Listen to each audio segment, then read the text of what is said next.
নোবেলজয়ী doctor Mohammad Yunus দেশে ফিরছেন কাল। অন্তর্বর্তী সরকারের রূপরেখা চূড়ান্ত করতে বৈঠক করছেন আন্দোলনের সমন্বয়করা। শপথ গ্রহণের যে প্রক্রিয়াটি সেটি আগামীকালকে হয়তো হতে পারে, কিন্তু এই যে পূর্ণাঙ্গ যে প্যানেল সেটি আমরা আজকেই দিয়ে দিব।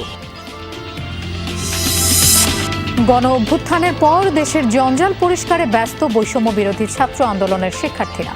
ট্রাফিক নিয়ন্ত্রণে আনসার সদস্যদের পাশে অবস্থান। বৈষম্য বিরোধী ছাত্র আন্দোলনের যে সহযোদ্ধা যারা রয়েছে তাদেরকে দিয়ে মোড়ে মোড়ে ট্রাফিকের যে ব্যবস্থাটা সেটা আমরা পরিপূর্ণ করতে সক্ষম হয়েছি। সড়ক ও জনপথের নিরাপত্তায় ট্রাফিক পুলিশের কার্যক্রম আছে, সেটা আমরা শুরু করেছি।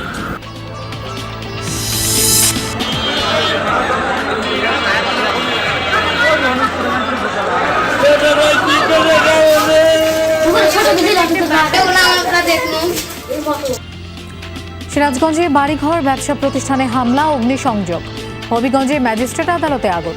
লুটে নেওয়া হলো রাজশাহী চিড়িয়াখানার পাখি ও প্রাণী।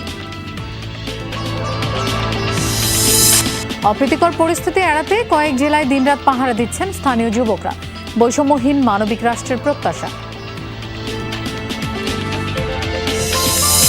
কোটা সংস্কার আন্দোলনে দ্রোহ কাব্যের রচয়িতা রংপুরের আবু সাইদ। সকল শহীদদের মেধাযোদ্ধা খেতাব দেওয়ার দাবি সহপাঠী অভিভাবকদের।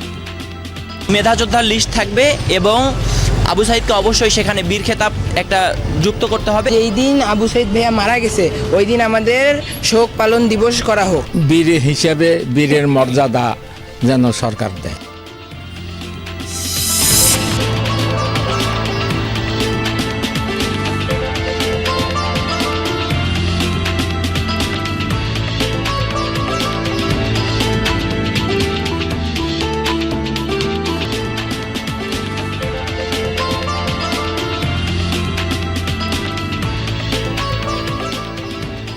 শুভেচ্ছা। আমন্ত্রণ বিরতিহীন সংবাদ সারা দেশের আয়োজনে আপনাদের সঙ্গে থাকছি আমি মৌসুমী আহমেদ লোপা। এতক্ষণ শিরোনাম দেখছিলেন। ক্লিক সিলিং ফ্যান, বিভিন্ন মডেলের কত ডিজাইন। ওয়াও, ক্লিক ফ্যান, প্রশান্তির হাওয়া ছড়িয়ে যাবে সবখানে। আগামীকাল দেশে ফিরবেন অন্তর্বর্তীকালীন সরকারের প্রধান উপদেষ্টা হিসেবে ঘোষিত শান্তিতে নোবেলজয়ী অর্থনীতিবিদ ডক্টর মোহাম্মদ ইউনূস। নির্ভরযোগ্য সূত্রে জানা গেছে বৃহস্পতিবার দুপুর 2:10 দেশে অবতরণ করবেন তিনি। দেশে ফিরেই উপদেষ্টা পরিষদের সদস্যরা সহ শপথ গ্রহণ করবেন। বৈষম্য বিরোধী ছাত্র আন্দোলনের সমন্বয়ক, বিভিন্ন রাজনৈতিক দল এবং সুশীল সমাজের প্রতিনিধিদের দাবির পরিপ্রেক্ষিতে অন্তর্বর্তীকালীন সরকারের প্রধান করা হচ্ছে তাকে। এই প্রসঙ্গে ডক্টর ইউনূস বিভিন্ন আন্তর্জাতিক গণমাধ্যমে বলেছেন, শুধু শিক্ষার্থীদের চাওয়ার কারণেই তিনি রাজি হয়েছেন। অন্তর্বর্তীকালীন সরকারের শপথ আগামীকাল হলেও আজই দেওয়া হবে পূর্ণাঙ্গ প্যানেল। যমুনা টেলিভিশনকে এমনটা জানিয়েছে বৈষম্য বিরোধী ছাত্র আন্দোলনের সমন্বয়করা। এ সময় হাসনাত আবদুল্লাহ বলেন, সর্বজন গ্রহণযোগ্য ব্যক্তিদের নিয়েই সরকার গঠন করা হবে। যিনি যে সেক্টরে অভিজ্ঞ তাকে সেই সেক্টরের দায়িত্ব দেওয়া হবে। আমরা আশা করছি তিনি রাতে ফিরবেন অথবা আগামীকালকে ভোরের মধ্যেই তিনি ফিরবেন। সেই জায়গা থেকে আমাদের যে শপথ গ্রহণের যে প্রক্রিয়াটি সেটি আগামীকালকে হয়তো হতে পারে, কিন্তু এই যে পূর্ণাঙ্গ যে প্যানেল সেটি আমরা আজকেই দিয়ে দিব। আমরা যে প্যানেলটাকে প্রস্তাব করতে যাচ্ছি বা প্যানেলটা কালকে প্রকাশ করতে যাচ্ছি, সেই প্যানেলটা হবে সর্বজন গ্রহণযোগ্য। কারণ আমরা দেখেছি গত 16 বছর ধরে আমাদের যে ইনস্টিটিউশনসগুলো রয়েছে সেগুলোকে ভেঙে দেওয়া হয়েছে, যাতে এই ইনস্টিটিউশনসগুলোর প্রতি মানুষের আশ্বাস আসে, বিশ্বাস আসে, যার কারণে প্রত্যেকটি যেই জায়গায় যে বেস্ট তাকে সেই জায়গায় দেওয়া হবে। পুলিশের নতুন মহাপরিদর্শক মইনুল ইসলাম রাষ্ট্রপতি মোহাম্মদ শাহাবুদ্দিনের সাথে সাক্ষাৎ করেছেন। দুপুরে রাষ্ট্রপতি ভবনে সাক্ষাৎ করেন নতুন আইজিপি। এ সময় দেশের সাম্প্রতিক নানা বিষয়ে আলোচনা করেন তিনি। পুলিশের নতুন মহাপরিদর্শক হিসেবে নিয়োগ পেয়ে রাষ্ট্রপতির সাথে সাক্ষাৎ করেন। মঙ্গলবার রাতে রাষ্ট্রপতির আদেশক্রমে স্বরাষ্ট্র মন্ত্রণালয়ের জননিরাপত্তা বিভাগ এক প্রেস বিজ্ঞপ্তিতে এই তথ্য জানান। মইনুল ইসলাম এর আগে সুপার নিউমারি অতিরিক্ত পুলিশ মহাপরিদর্শক পদে ট্রাফিক অ্যান্ড ড্রাইভিং স্কুলের কমান্ড্যান্ট হিসেবে দায়িত্ব পালন করছিলেন। তিনি 12তম ব্যাচের কর্মকর্তা। নিজেদের ভুল ত্রুটি কাটিয়ে ওঠে একত্রিতভাবে সুশৃঙ্খলতার সাথে দুর্যোগকে মোকাবেলা করা, এবং তা করতে হবে এখনই। কিছু দুর্বৃত্তের সংঘবদ্ধ আক্রমণের শিকার হয়ে বাংলাদেশ পুলিশের সকল পর্যায়ে একটা শূন্যতা দেখা দিয়েছে। যে দুর্যোগ আমরা মোকাবেলা করছি, ইনশাআল্লাহ আমরা এটা কাটিয়ে উঠব এবং আমরা আবারও আমাদের মর্যাদা নিয়ে সমাজ ও রাষ্ট্রে আমাদের সক্ষমতাকে প্রমাণ করব। সিরাজগঞ্জে কয়েকজন আওয়ামী লীগ নেতার বাড়ি ও ব্যবসা প্রতিষ্ঠানে হামলা ভাঙচুরের পর আগুন দেওয়া হয়েছে। হবিগঞ্জের আজমিরীগঞ্জে আগুন দেওয়া হয় সিনিয়র জুডিশিয়াল ম্যাজিস্ট্রেট আদালতে। এতে পুড়ে গেছে বেশ কিছু গুরুত্বপূর্ণ ফাইল ও নথিপত্র। সিরাজগঞ্জের উল্লাপাড়া পৌরসভার ৩ নম্বর ওয়ার্ড কাউন্সিলর নজরুল ইসলাম লেবুর বাড়িতে হামলা চালায় দুর্বৃত্তরা। প্রত্যক্ষদর্শীরা জানায় ভাঙচুর ও লুটপাটের পর আগুন দেওয়া হয় বাড়িটিতে। সান্দারপাড়া এলাকাতেই আরো কয়েকজন আওয়ামী লীগ নেতার বাড়িঘরে হামলা চালানো হয়। ভাঙচুরের পর আগুন দেয় দুর্বৃত্তরা। উল্লাপাড়া বাজারেও বিভিন্ন ব্যবসা প্রতিষ্ঠান, গোডাউনে ভাঙচুর, লুটপাট ও আগুন দেওয়া হয়। এ সময় আতঙ্ক ছড়িয়ে পড়ে এলাকায়। পেট্রোল ঢাইলে বাইরে গুজরা লুট তালাশ করে সব আগুন দিয়ে শেষ করে দিয়ে গেছে। হয়তো দুর্বৃত্তরা হয়তো আগুন লাগিয়ে দিচ্ছে, এই ধরনের আমাদের একটা সংবাদ আছে। লোকজন আছে আগুন লাগিয়ে দিচ্ছে, কে দিতে বা কারা দিতে আমরা দেখি না, আমরা দেখি আগুন দূর দিচ্ছে। হবিগঞ্জের আজমিরীগঞ্জে সিনিয়র জুডিশিয়াল ম্যাজিস্ট্রেট আদালতে হামলা চালায় দুর্বৃত্তরা। ভাঙচুরের পর দেয়া হয় আগুন। এতে পুড়ে গেছে বেশ কিছু গুরুত্বপূর্ণ ফাইল ও নথিপত্র। এদিকে কুমিল্লা সিটি কর্পোরেশনের ৭ নম্বর ওয়ার্ডের সাবেক কাউন্সিলর শাহ আলমের পুড়িয়ে দেয়া বাসভবন থেকে মঙ্গলবার উদ্ধার করা হয় ৬ জনের মরদেহ। দুর্বৃত্তরা ভাঙচুর ও লুটপাটের পর বাড়িটিতে আগুন দেয়। জাহিদ হাসান, যমুনা নিউজ। মাদারীপুরে বৈষম্য বিরোধী ছাত্র আন্দোলনের সমন্বয়কারী আহাদ রহমানের পিতা আমিনুল রহমান দুলালকে কুপিয়ে জখম করার অভিযোগ উঠেছে আওয়ামী লীগ নেতাকর্মীদের বিরুদ্ধে। মঙ্গলবার রাতে কেন্দুয়া ইউনিয়নের ঘটকচর বাজারে এই ঘটনা ঘটে। ক্ষতিগ্রস্ত পরিবার জানায়, ঘটকচর ইউনিয়নের সাবেক মেম্বার আমিনুল রহমান দুলাল, তার ছেলে আহাদ রহমান সিলেট শাহজালাল বিজ্ঞান ও প্রযুক্তি বিশ্ববিদ্যালয়ের গণিত বিভাগের শিক্ষার্থী। তিনি ওই বিশ্ববিদ্যালয়ে বৈষম্য বিরোধী ছাত্র আন্দোলনের সমন্বয়ক হিসেবে আন্দোলন করে আসছেন। এরই জেরে ঘটকচর ইউনিয়ন আওয়ামী লীগের সভাপতি জয়নাল মাতুব্বর সহ তার লোকজন ক্ষিপ্ত হয়ে ওঠে। দুলালকে একা পেয়ে এলোপাতারিভাবে কুপিয়ে জখম করে তারা। পরে স্থানীয়রা তাকে উদ্ধার করে মাদারীপুর সদর হাসপাতালে ভর্তি করে। ঘটনার পর থেকে জয়নাল মাতুব্বর গা ঢাকা দিয়েছে।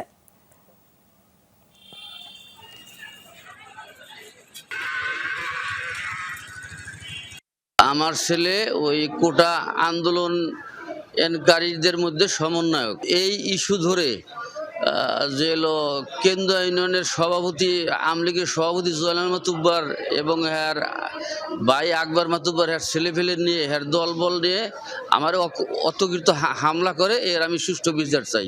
আমার এলাকায় কিছু সন্ত্রাসী গোষ্ঠী আছে, তারা জয়নাল গং এরা আমার কাকারে একা পেয়ে বাজারের ভিতর কোপা এবং বেধড় মারপিট করে। গণ অভ্যুত্থানের পর এবার জঞ্জাল পরিষ্কারে নেমেছে বৈষম্য বিরোধী ছাত্র আন্দোলনের শিক্ষার্থীরা। জমে থাকা আবর্জনা পরিষ্কারের মাধ্যমে শহরকে বাসযোগ্য করছে তারা। সড়কে শৃঙ্খলা ফেরাতে আনসার বাহিনীর পাশাপাশি ট্রাফিক নিয়ন্ত্রণে দায়িত্ব পালন করছে ছাত্রছাত্রীরা। আন্দোলনের পর দেশ পরিচ্ছন্নতার ব্যস্ততা, নাওয়া খাওয়া ভুলে জঞ্জাল পরিষ্কারে নেমেছে বৈষম্য বিরোধী ছাত্র আন্দোলনের শিক্ষার্থীরা। নারায়ণগঞ্জ সিটি কর্পোরেশনের পাড়া মহল্লার অলিগলিতে ঢুকে আবর্জনা পরিষ্কার করছে তারা। শুধু তাই নয়, শহরের যানজট নিরসনে আনসার সদস্যদের পাশেও ছাত্রছাত্রীরা।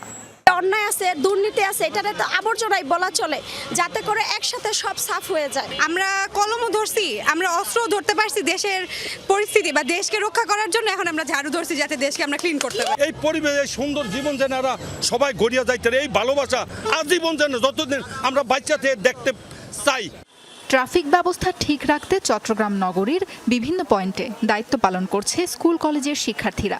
যানজট নিরসনের নিয়ন্ত্রিতভাবে গাড়ি চালাতে সহযোগিতা করছে তারা। কিছু কাজ আমরা ছাত্ররা হাতে নিয়েছি, ট্রাফিক রুলস ধরে, বাকি আদার্স জিনিসগুলো যাতে দেশের সাধারণ জনগণ একটু স্বস্তি পাবে আমরা হ্যান্ডেল করতেছি আর কি, যাতে বিশৃঙ্খলা সৃষ্টি না হয়, ডিসিপ্লিনটা মেনটেন। আমরা যাতে বাংলাদেশকে আবার নতুন করে রিফর্ম করতে আমাদের আগের সেই পদযাত্রা যাতে আমরা অব্যাহত রাখতে পারি। সড়ক পরিষ্কারের পাশাপাশি খুলনা সহ কয়েক জেলায় চলছে গ্রাফিতি ও দেয়ালিকা লেখার কাজ। পুরনো লেখা ছবি মুছে নতুনের আহ্বান। বরিশাল নগরীর যান চলাচল সুশৃঙ্খল করতে কঠোর পরিশ্রম করছে শিক্ষার্থীরা। নরসিংদীতে ফুট ওভারব্রিজ ব্যবহারে জনসচেতনতা বাড়াতে উদ্যোগ নিয়েছে ছাত্র জনতা। জামালপুরে পরিষ্কার পরিচ্ছন্নতার কাজে নিয়োজিত 2 শতাধিক শিক্ষার্থী। একই সাথে লুট হওয়া মালামাল ফেরানোর উদ্যোগ নিয়েছে তরুণরা। মোড়ে মোড়ে ট্রাফিকের যে ব্যবস্থাটা সেটা আমরা পরিপূর্ণ করতে সক্ষম হয়েছি। পরিচ্ছন্নতা কাজে অংশ নেওয়া শিক্ষার্থীদের খাবার ও পানি দিয়ে সহায়তা করছেন অভিভাবকরা। নতুন বাংলাদেশ গড়ার শপথে ফরিদপুরে পরিচ্ছন্নতা ও ট্রাফিক নিয়ন্ত্রণে কাজ শুরু করেছে শিক্ষার্থীরা। সাথে আছেন অভিভাবক আর শিক্ষকরাও। বাণিজ্যিক এলাকা নোয়াখালীর চৌমোহনী বাজারের কার্যক্রম স্বাভাবিক রাখতে কাজ করছে ছাত্রছাত্রীরা। বগুড়ায় সড়কের পাশে গাছ লাগিয়ে পরিবেশের ভারসাম্য রক্ষার উদ্যোগ নেওয়া হয়েছে। পরিস্থিতি স্বাভাবিক না হওয়া পর্যন্ত পরিচ্ছন্নতা কার্যক্রম চালানোর ঘোষণা দিয়েছে শিক্ষার্থীরা। নাটোরে ৩ শতাধিক শিক্ষার্থী শান্তি শৃঙ্খলা ফেরাতে মাঠে নেমেছে। রংপুরে 5টি দলে ভাগ হয়ে কাজ করছে ছাত্রছাত্রীরা। দুর্বৃত্তদের হামলা ও ভাঙচুরে ক্ষতিগ্রস্ত প্রায় সব এলাকায় পরিচ্ছন্নতার কাজে হাত দিয়েছে বৈষম্য বিরোধী ছাত্র আন্দোলনের সদস্যরা। তাদের পাশে আছে স্বেচ্ছাসেবী সংগঠন, শিক্ষক, অভিভাবক সহ সর্বস্তরের মানুষ। দেশ গড়ার উদ্যম ছড়িয়ে পড়েছে শহর থেকে প্রান্তরে। সাবরিনা লিজা, যমুনা নিউজ। দর্শক, আপনারা প্রতিবেদনে দেখছিলেন পরিচ্ছন্নতা এবং ট্রাফিকিং এর কাজ করছে শিক্ষার্থীরা। আমরা এই খবর সরাসরি জানবো আমাদের সহকর্মীদের কাছ থেকে। শুরুতে বগুড়াতে যেতে চাই, সেখানে আছেন মেহেরুল সুজন। সুজন, কোন কোন এলাকায় পরিচ্ছন্নতা অভিযান শুরু করেছে শিক্ষার্থীরা, কি বলছেন তারা?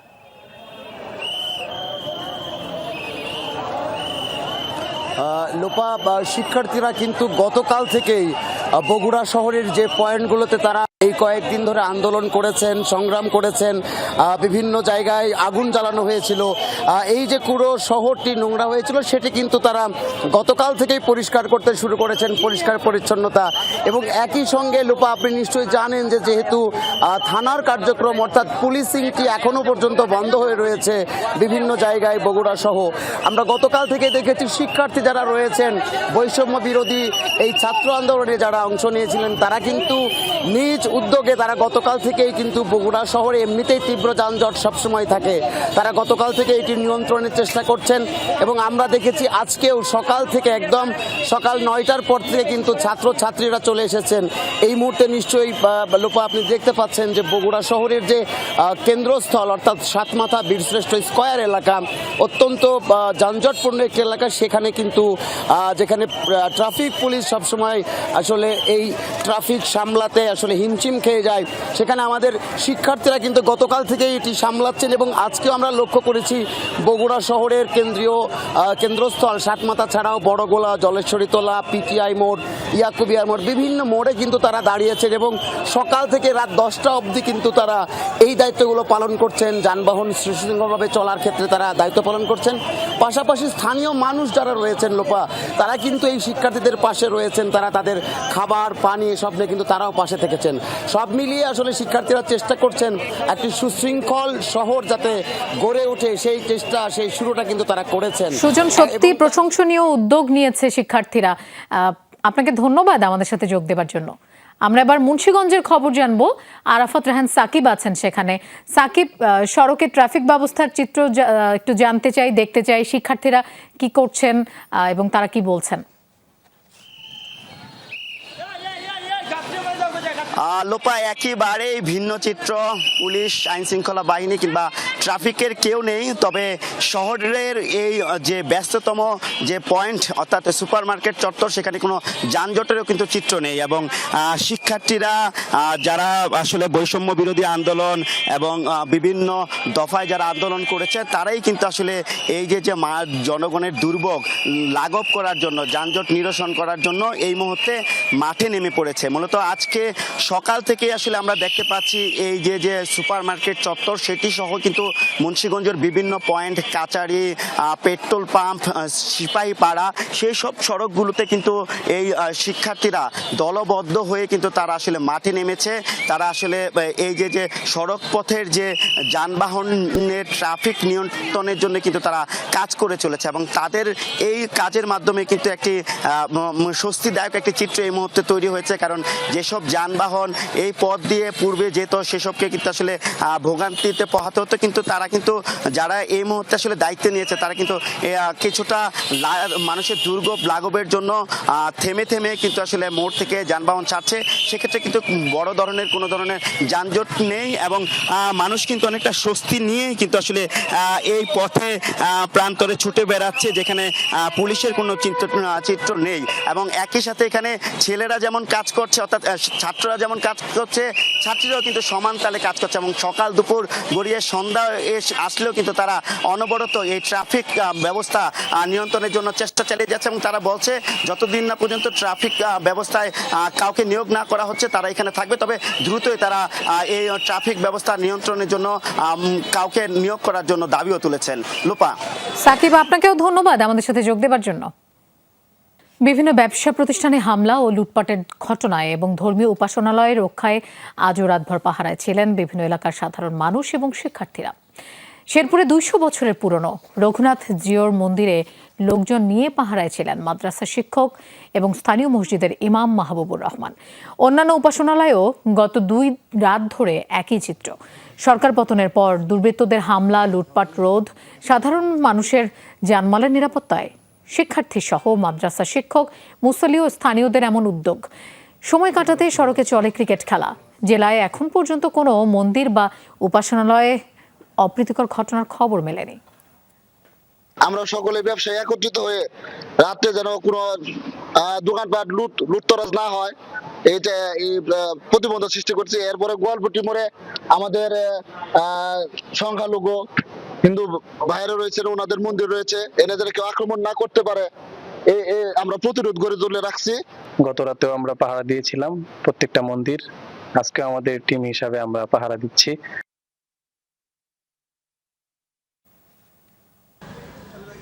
কুমিল্লা নগরের বেশ কয়েকটি মন্দিরে গত রাতেও পাহারা ছিল মাদ্রাসা শিক্ষার্থী, শিক্ষক সহ বিভিন্ন রাজনৈতিক দলের নেতাকর্মীরা।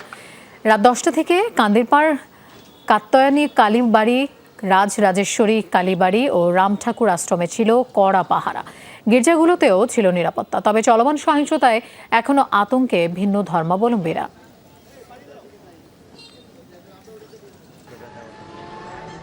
এদিকে রাজশাহী চিড়িয়াখানায় ঢুকে বিভিন্ন প্রজাতির কয়েকশো পাখি ও প্রাণী নিয়ে গেছে দুর্বৃত্তরা। পুকুরের মাছ আর আসবাব লুট করা হয়েছে দেদারসে। ভাঙচুর করা হয়েছে উদ্যানের অফিস। স্থানীয় বাসিন্দা আর শিক্ষার্থীদের প্রতিরোধের মুখে রক্ষা পেয়েছে বাদবাকি রাষ্ট্রীয় সম্পদ। অরক্ষিত স্থাপনায় শুরুতে হামলা চালায় দুষ্কৃতিকারীরা। ভাঙচুর চালানো হয় শহীদ কামরুজ্জামান উদ্যানের অফিসে। দুর্বৃত্তরা বিভিন্ন সরঞ্জাম লুট করে। প্রত্যেকটা কাউন্টারের ভেঙে চুরমার করে দেওয়া হয়েছে। পাশাপাশি কাউন্টার থেকে যে চেয়ার টেবিল এবং অফিস, আমাদের যে অফিসে একটা ফাইলপত্র থেকে শুরু করে আমাদের আলমারি, আসবাবপত্র কিচ্ছুই নাই। সংশ্লিষ্টরা বলছেন হামলাকারীরা মঙ্গলবার থেকে কয়েক দফা পুকুরের মাছ, বিভিন্ন প্রজাতির পাখি নিয়ে যায়। এক পর্যায়ে হরিণগুলো তুলে নিতে ট্রাক নিয়ে আসা হয়। এক চক্র ট্রাক নিয়ে হরিণগুলোকে চুরি করতে আসছে এবং তারপরে আমরা খবর পেয়ে দ্রুত চিড়িয়াখানায় ছুটে আসি আমাদের একটি টিম নিয়ে। ঘটনা জানতে পেরে শিক্ষার্থী ও স্থানীয় অধিবাসীরা এগিয়ে এলে পালিয়ে যায় দুর্বৃত্তরা। রক্ষা পায় অন্যান্য পশু পাখি। নিরাপত্তা জোরদারে সেনা সদস্যরা ঘটনাস্থলে যান। আসার পরে যেগুলো চিহ্নিত করলাম যে কিছু ওর মধ্যে হেলমেট বাহিনীও ছিল। হেলমেট বাহিনীর কিছু দুষ্কৃতিকারী আমরা যাদেরকে শনাক্ত করেছি তারাও ছিল কিছু টোকাই টাইপের, এরা লুটপাট করে নিয়ে গেছে। সবাই সমন্বয়ে এই জিনিসটা রক্ষা করা হয়েছে, নাইলে হরিণ মাছ যত যা ছিল ব্যাট জাল নামিয়ে সব মেরে নিয়ে চলে যেত। 2022 সালে রাজশাহী চিড়িয়াখানাকে শহীদ কামরুজ্জামান উদ্যানে রূপান্তর করা হয়। তখনই বাঘসহ বিভিন্ন প্রাণী নিয়ে যাওয়া হয় রংপুর চিড়িয়াখানা ও সাফারি পার্কে। তারেক মাহমুদ, যমুনা নিউজ, রাজশাহী। আনন্দে ভাসছে ময়মনসিংহের আন্দোলনরত শিক্ষার্থীরা। উদযাপন করছে বিজয়। দেশ ঘিরে সবার নানা প্রত্যাশা। এদিকে বিভিন্ন দলের নেতাকর্মীরা বলছেন আর কোনো সহিংসতা চান না তারা। সাধারণ মানুষের চাওয়া পরিস্থিতি দ্রুত শান্ত হোক। ময়মনসিংহ শহর জুড়ে এমন উচ্ছ্বাস, শিক্ষার্থীদের আনন্দে মাতামাতি। প্রত্যাশা বেড়েছে নিজের দেশ নিয়ে, চান না আর কোনো হিংসা হানাহানি। আমরা এতদিন পর্যন্ত লড়াই করে স্বাধীনতাটা এনেছি, এখন আমাদের আগের জেনারেশনের উচিত যে আমাদের স্বাধীনতা রক্ষা করতে আমাদেরকে সাহায্য করা। আমরা যাচ্ছি একটা গণতান্ত্রিক মানুষ মুখ ফুটে কথা বলতে পারবে, মানুষের ভারসাম্য ঠিক থাকবে, মানুষ সুন্দরভাবে চলাফেরা করবে। সোমবার রাতে জেলা প্রশাসকের বাসভবনে লুটপাট চালায় দুর্বৃত্তরা। বৈষম্য বিরোধী ছাত্র আন্দোলনকারীরা বলছেন, কোনোভাবেই বরদাস্ত করা হবে না নাশকতা। সরকারি গাড়ি ছিল, আমার পার্সোনাল গাড়ি ছিল, সবগুলি ভাঙে আগুন লাগিয়ে দেয়, প্রত্যেকটা জিনিসপত্র তছনছ করে নিয়ে যায়, মানে অনেক জিনিস লুটপাটের মতো আর কি, যার মতো পাশে নিয়ে গেছে সব। সাধারণ জনতাকে আমরা আহ্বান জানাবো, আপনারা প্রতিরোধ গড়ে তুলুন এবং আপনারা সাথে সাথে আপনারা একটা করে ভিডিও ফুটেজ করে রাখবেন, তাদেরকে চিহ্নিত করে আমরা যথাযথ কর্তৃপক্ষের মাধ্যমে শাস্তির আওতায় আনব। আমরা যে বৈষম্যহীন বাংলাদেশ চাই, একটা শান্তির বাংলাদেশ চাই, সেই শান্তির বাংলাদেশ গড়ার জন্য এই দেশের সকল জনতা কাঁধে কাঁধ মিলিয়ে কাজ করার জন্য আহ্বান আমরা রাখছি।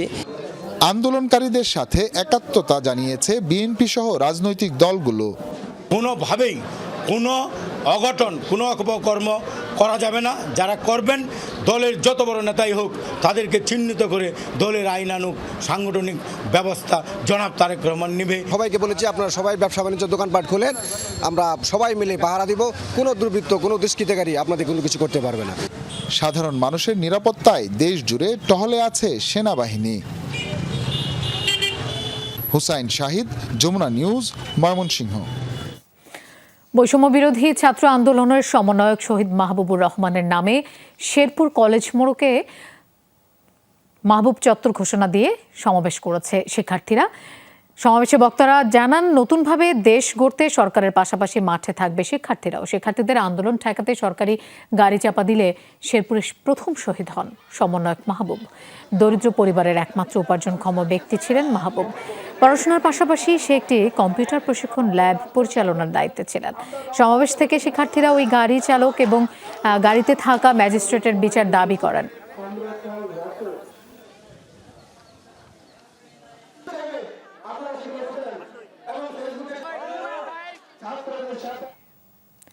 পাবনার বেড়ায় বাস সিএনজি অটোরিকশা সংঘর্ষে 3 যাত্রী নিহত হয়েছে, আহত হয়েছেন 2 জন। মঙ্গলবার রাতে কাশীনাথপুর কাজিরহাট সড়কের নতুন বাজার এলাকায় এই দুর্ঘটনা ঘটে। নিহতরা সিএনজি অটোরিকশার যাত্রী ছিলেন। নিহতদের মধ্যে ঈশ্বরদীর বেদুনদিয়া গ্রামের সালফি ইসলামের পরিচয় পাওয়া গেছে। তিনি রাজশাহী বিশ্ববিদ্যালয়ের শিক্ষার্থী। পুলিশ জানায়, হাসান পরিবহনের বাসের সাথে সংঘর্ষের পর দুমড়ে মুচড়ে যায় যাত্রীবাহী সিএনজি। ঘটনাস্থলে শিশুসহ 3 জন নিহত হয়।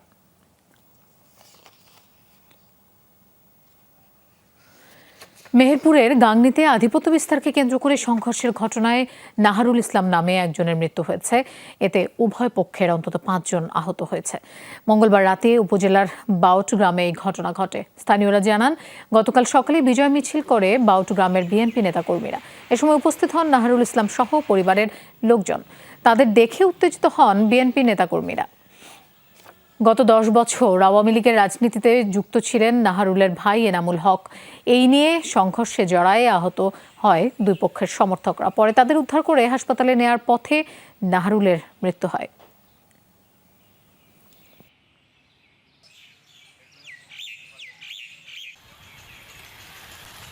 পরবর্তী নির্দেশনা না দেয়া পর্যন্ত হাইকোর্টের বিচারিক কার্যক্রম সীমিত আকারে চলবে।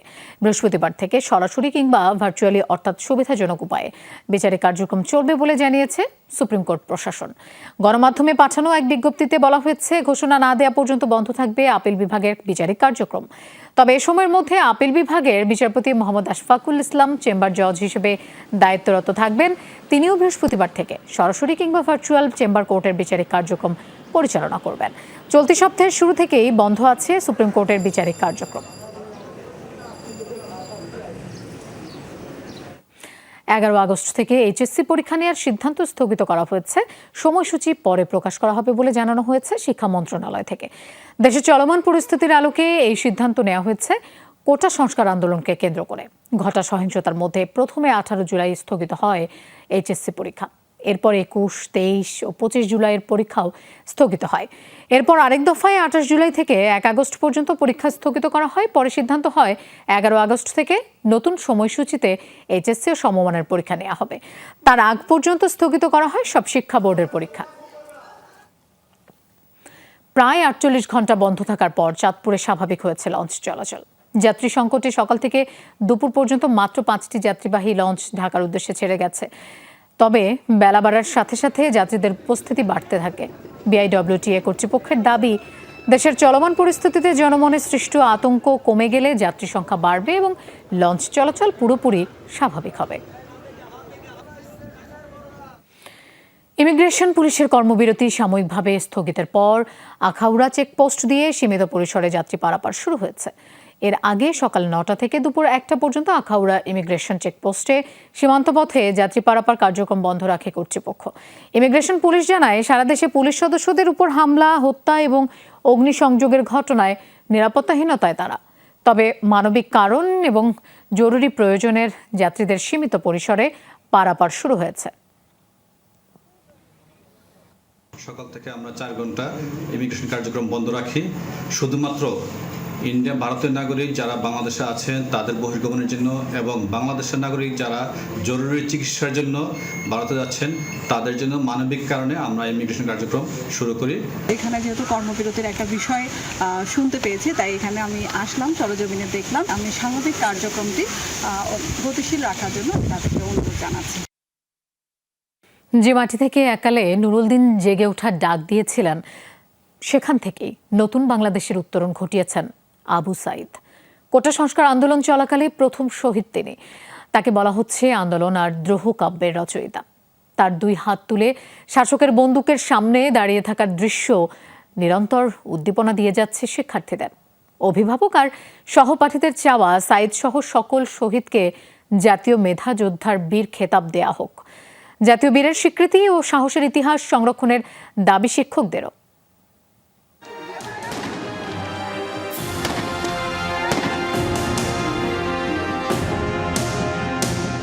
নিঃশেষে প্রাণ যে করিবে দান, ক্ষয় নাই তার ক্ষয় নাই। বিক্ষোভের মুখে সবাই যখন পিছু হটল, নির্ভীক আবু সাইদ বুলেটের কাছে বুক পেতে দিয়ে যেন বিশ্ববাসীকে জানিয়ে দিলেন কবির অমর বাণী। দেহ ঝাঁঝরা হলেও প্রাণের বিচ্ছুরণ ঘটালেন দেশ জুড়ে। গণমাধ্যমের কল্যাণে এই ছবি ছড়িয়ে পড়লে জেগে ওঠে বিশ্ববিবেক। বিপ্লবের প্রতীক হয়ে ওঠেন একজন আবু সাইদ। মৃত্যুর এই ঘটনায় কোটা বিক্ষোভ রূপ নেয় বৈষম্য বিরোধী ও 1 দফার আন্দোলনে। ঘটনা ধামাচাপা দিতে করা হয় বিতর্কিত এফআইআর এবং নাবালক আসামি। রক্তাক্ত জুলাই জন্ম দেয় ছাত্র জনতার অভ্যুত্থান। 5 আগস্ট গণ অভ্যুত্থানের মুখে পদত্যাগ করতে বাধ্য হয় সরকার। জন্ম হয় আরেক বাংলাদেশের। একের পর এক যখন গুলি চলছে আর যখন হাত সোজা করে দাঁড়িয়েছিল, তখন সে শুধু আর একটা সময়ের বীর হয়ে থাকবে না, সে ইতিহাসের একটা প্রতিবাদী চরিত্র হয়ে থাকবে। এই বৈষম্যের বিরুদ্ধে, অন্যায়ের বিরুদ্ধে তিনি আবু সাইদ কিন্তু আমাদের সমগ্র বাঙালিকে, বাংলাদেশকে জাগ্রত করেছে। সহযোদ্ধা, সহপাঠী আর সমন্বয়কদের মাঝে নতুন স্পৃহা জাগিয়েছেন সাইদ। কোটা বৈষম্যের বিরুদ্ধে নয়, সোচ্চার হতে হবে রাষ্ট্র সংস্কারে। তার প্রাণ উৎসর্গের দিনটিকে শহীদ দিবস এবং সাইদের মেধা যোদ্ধার বীর খেতাবে ভূষিত করতে চান তারা। মেধা যোদ্ধার লিস্ট থাকবে এবং আবু সাইদকে অবশ্যই সেখানে বীর খেতাব একটা যুক্ত করতে হবে। এই দাবিগুলো আমাদের অবশ্যই সরকারের কাছে থাকবে। আবু সাইদের শহীদের দিনটিকে এই 24-এর গণ অভ্যুত্থানের একটি দিবস হিসেবে যেন পালন করা হয়। যত ধরনের অন্যায় এখনো নেমে আসবে, ছাত্ররা কিন্তু বারবার এই আবু সাইদের মতো তারা কিন্তু প্রাণটা দিবে। পরিবারও চান সাইদের আত্মত্যাগের মর্যাদা রক্ষা করুক রাষ্ট্র। একই দাবি শিক্ষার্থী আর অভিভাবকদের। নতুন সরকারের কাছে আমাদের একটাই চাওয়া, আমাদের যেই দিন আবু সাইদ ভাইয়া মারা গেছে ওই দিন আমাদের শোক পালন দিবস করা হোক। যারা রাষ্ট্র পরিচালনা করবেন, হ্যাঁ, তাদের এই আশাগুলো, স্বপ্নগুলো বাস্তবায়ন করতে হবে। সরকারের কাছে আমাদের একটাই চাওয়া, আমাদের যেই দিন আবু সাইদ ভাইয়া মারা গেছে ওই দিন আমাদের শোক পালন দিবস করা হোক। যারা রাষ্ট্র পরিচালনা করবেন, হ্যাঁ, তাদের এই আশাগুলো, স্বপ্নগুলো বাস্তবায়ন করতে হবে। আমার ছেলে প্রথম শহীদ হয়েছে, বীর হিসেবে বীরের মর্যাদা যেন সরকার দেয়। রোকেয়া বিশ্ববিদ্যালয়ের ইংরেজি বিভাগ থেকে অনার্স ফাইনাল পরীক্ষার ফলের অপেক্ষায় ছিলেন সাঈদ, যা প্রকাশের আগে মিলে গেছে অমরত্বের সনদ। আমিন বাবু, যমুনা নিউজ। দর্শক, এই ছিল সংবাদ সারা দেশের আয়োজনে।